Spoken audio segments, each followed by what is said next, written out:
Les mostramos eso. Por ahora saludamos a Alexandra Vela, ministra de Gobierno. Buenos días, bienvenida a Contacto Directo. Buenos días, Estefi.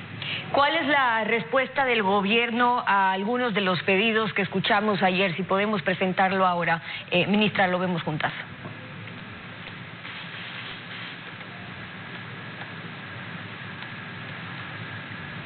¿Me confirman si tenemos eso? El presidente Lasso ha decidido transitar y sostener y defender las políticas de Moreno, en este caso condicionado por el Fondo Monetario Internacional.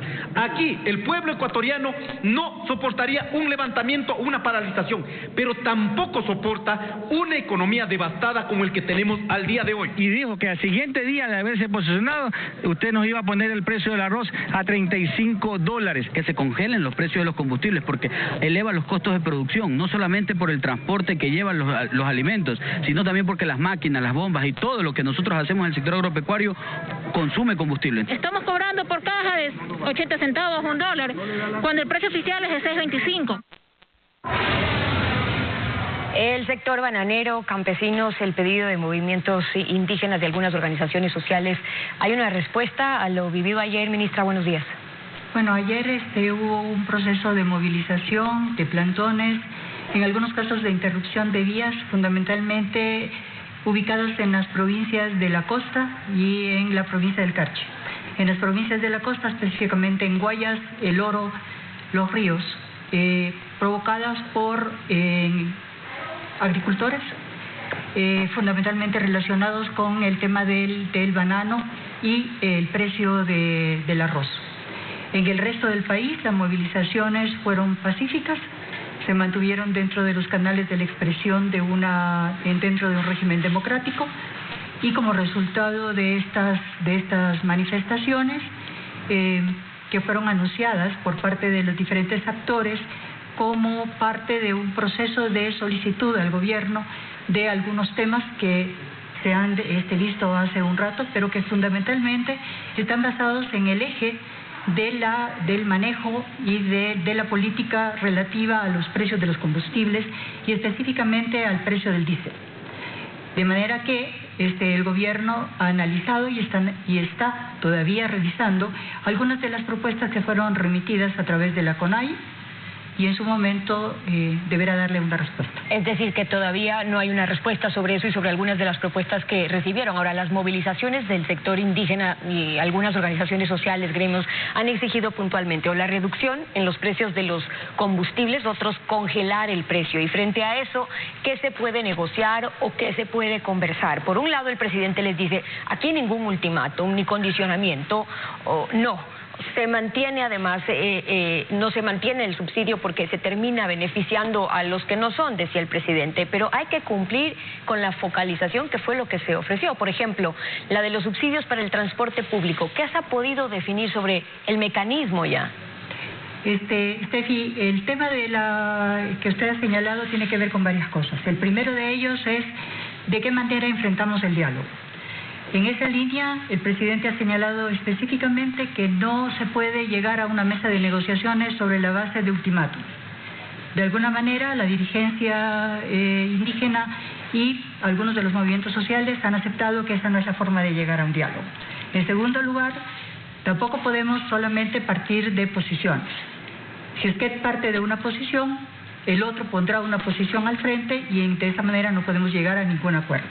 Y tercero, el diálogo debe hacerse y los acuerdos deben fundamentarse alrededor de aquellos temas que son de prioridad para el país, para todos los ecuatorianos. En esa línea, en el caso de los combustibles, no es posible que el gobierno elimine la política de las franjas para la fijación de los precios. Esa no es una posibilidad que tenemos. Es una posibilidad y en eso se ha estado trabajando en las diferentes mesas que se han llevado adelante con los transportistas a lo largo de los últimos 30 días más o menos. ¿Cuál es el mecanismo para llegar hasta eso? La focalización. En este mecanismo de focalización se han hecho algunos avances y en este momento se está tratando de verificar las últimas cifras para poder presentar lo que será la propuesta de focalización del gobierno. ¿Qué es lo que está siendo difícil con el tiempo que supone, sin duda, pero que finalmente se puedan establecer los mecanismos de aplicación de la focalización? Porque está claro y ya se ha dicho desde un inicio que hacia donde se quiere caminar o la propuesta del gobierno es la focalización. Pero hay temas puntuales y pedidos sobre en la transportación pública, por ejemplo, sobre cómo debería ser el mecanismo para que se vean beneficiados quienes realmente se tienen que ver beneficiados. Y otros sectores, como ayer, que tuvieron también dentro de esa movilización, escuchábamos a los productores, los bananeros de los ríos, del Oro, del Guaya, sí, pedían el pago del precio mínimo de sustentación, pero también esa solución al alto costo de los combustibles, como lo ven ellos. Para ellos, para los demás productores, por ejemplo, que terminan traduciendo un alza en el precio al consumidor, ¿qué están cerca de definir allí? En esa línea usted tiene que trabajar sobre la base de los diferentes segmentos del transporte. Una parte es la franja del transporte público de carácter urbano, intercantonal e interprovincial. Otra cosa es el transporte de tipo comunitario, que generalmente es un transporte de doble tipo. Es un transporte que en algunos casos maneja mercancías y en el otro caso maneja el transporte de personas. ¿Cuál debería tenerse en cuenta fundamentalmente? El que se relaciona con el transporte de las personas. Luego tiene usted una franja de transporte que es el transporte pesado. El transporte pesado no tiene tarifas como en el caso del transporte público, que son fijadas en función de la gran mayoría de ecuatorianos que utiliza un bus. Entonces, ellos deben tener un tratamiento de diferente tipo. El otro tema es, y bueno, así hay varias categorías, pero este no es el objeto de la pregunta. ¿Para cuándo podrían? Porque las categorías las tenemos claras, ministra, pero ya sobre cómo se va a aplicar, conociendo, claro, la diferenciación por cada segmento, además, ¿para cuándo estiman que se pueda saber cuáles son esos mecanismos que ha venido trabajando el gobierno después de conversarlo también con los distintos sectores y habiendo revisado las propuestas que recibieron en los últimos días? En este momento se está trabajando sobre las cifras que fueron entregadas por parte de todos los transportistas y se está verificando cada una de esas cifras contra los datos que tiene el gobierno. Y se ha trabajado 3 tipos de mecanismos distintos y algunos otros temas que tienen que ver con elementos respecto de los costos de producción que inciden de mayor medida que el tema de los combustibles en el manejo del sistema de la industria del transporte. De manera que en este momento se está haciendo la parte final del proceso para la estabilización del subsidio. ¿De qué manera? A través de una consultoría que se ha contratado en el Ministerio de Obras Públicas y que permitirá en un lapso de más o menos 30 días tener una definición completa de todo el sistema a través del cual el gobierno focalizará el subsidio. Ayer el comandante del Ejército, lo escuchamos al empezar esta entrevista, ministra, advertía que se están multiplicando los riesgos, las amenazas a los estados por la acción del crimen organizado internacional. La violencia que estamos viendo como consecuencia de ese crimen organizado merece toda nuestra atención. El mando militar les pidió en esa ceremonia más presupuesto y protección legal para los soldados. ¿Está el gobierno en capacidad de hacerlo? El gobierno tiene en cuenta en este momento los 2 presupuestos que debe enviar a la Asamblea Nacional.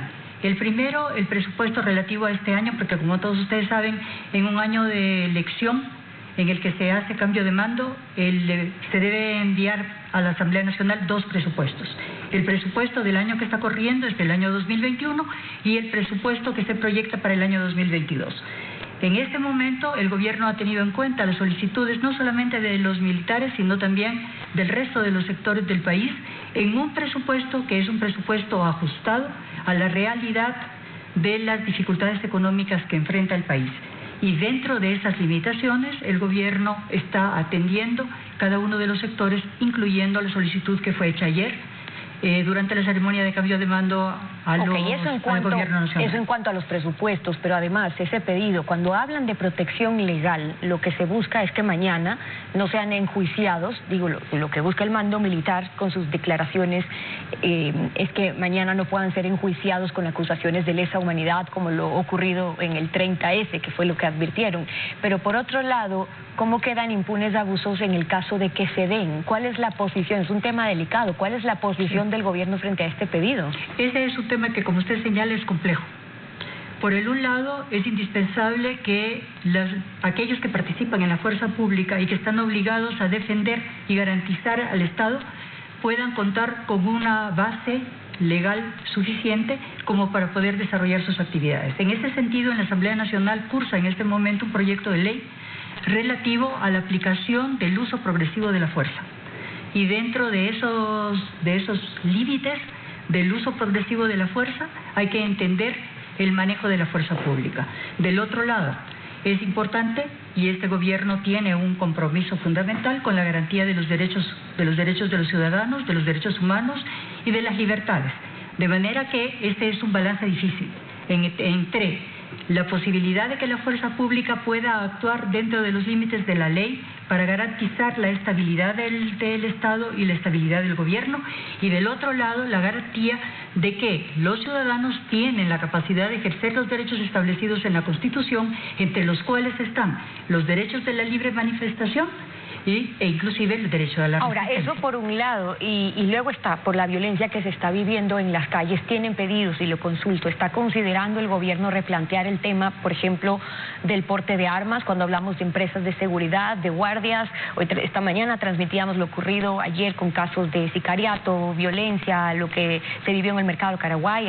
Apenas ayer se le preguntaba a la comunidad qué pasó, nos respondieron, decían, claro, la gente llega totalmente armada, encuentran a nuestras propias personas, guardias, quien fuera de seguridad, totalmente desarmados. ¿Qué se ha planteado sobre eso? En este momento hay dos tipos de planteamientos que se están realizando y que están analizando. El primero tiene que ver con la fuerza pública como tal y específicamente con la Policía Nacional. Normalmente antes lo que se hacía es que el policía portaba el arma durante el periodo de horas que tenía para su servicio, y después de eso debía entregar el arma e irse a su casa sin nada. En este momento se ha tomado la decisión y se ha implementado a través de las disposiciones reglamentarias específicas del manejo de la Policía Nacional, de manera que la policía puede portar el arma durante las 24 horas del día. Eso respecto de la fuerza pública. En cuanto al uso o no de armas, en el caso de las empresas de seguridad, este es un tema también muy complejo y delicado que se está analizando en este momento. ¿Por qué razón? Porque las personas que están dentro de una empresa de seguridad no tienen la formación que tiene la fuerza pública. De manera que el entregar armas al segmento de seguridad requiere el cumplimiento de ciertos requisitos base y adicionalmente el cumplimiento de un control adicional por parte de la Policía Nacional y de las instancias del Estado. Eso todavía no tiene una respuesta, se está analizando y esperaría yo que dentro de los próximos días se le pueda dar una solución. Ahora, para estos planteamientos, ministra, y algunos otros importantes y urgentes que quieren promover desde el gobierno, con lo que estamos viendo en la Asamblea, no hay una mayoría definida y eso ya es evidente. ¿Por eso siguen sin enviar los proyectos importantes cuando se acercan ya a cumplir esos 100 días o están esperando lograr más votos? No, usted ha señalado un tema que es fundamental, la fragmentación que existe dentro de la Asamblea Nacional. De manera que es difícil poder contar con una mayoría de respaldo a las propuestas legislativas de la agenda del gobierno. Eso es una realidad y todos los ecuatorianos la conocen. ¿De qué manera se pueden enfrentar esos problemas? A través de diferentes formas de aproximación para lograr llegar a los consensos indispensables. ¿Alrededor de qué se hacen los consensos? Alrededor del programa de gobierno y de los contenidos de las propuestas legislativas del gobierno que van a ser presentadas a la Asamblea Nacional. Le doy un ejemplo. El día lunes próximo, el presidente de la República llevará a la Asamblea Nacional el proyecto de ley de educación superior. Este proyecto de ley busca responder a 3 demandas fundamentales que le fueron planteadas al presidente. El primero, la libertad de las universidades para poder trabajar y producir las carreras que son indispensables y las maestrías que son necesarias para el desarrollo del Ecuador. Segundo, con total libertad. El segundo, el hecho de que los estudiantes puedan estudiar aquello que a bien tengan dentro del sistema universitario y de acuerdo con los estándares que cada universidad establezca. Y tercero, el hecho de la conformación de los entes de control y de regulación del sistema universitario de manera que respondan a las realidades y a las tendencias del mundo moderno. Este proyecto de ley ha sido, en primer lugar, conocido y consensuado con el bloque legislativo del gobierno, el bloque de Creo, más el bloque del BAN. En los próximos 48 horas, el gobierno además presentará y consensuará este proyecto de ley con la izquierda democrática, con el bloque de la izquierda democrática, con el bloque del Partido Social Cristiano y posteriormente se lo presentará a los bloques de Pachacutic y de UNES. Esa es una forma de aproximación a los proyectos de manera que sean conocidos tanto por los bloques de gobierno como por los de la oposición y que alrededor de ellos lleguemos a los consensos. Partiendo de la gestión que hace el gobierno también en la Asamblea, luego hay que ver finalmente cómo quedan definidos esos votos. Alexandra Vela, ministra de Gobierno, gracias por haber estado con nosotros. Gracias a ustedes, Steffi.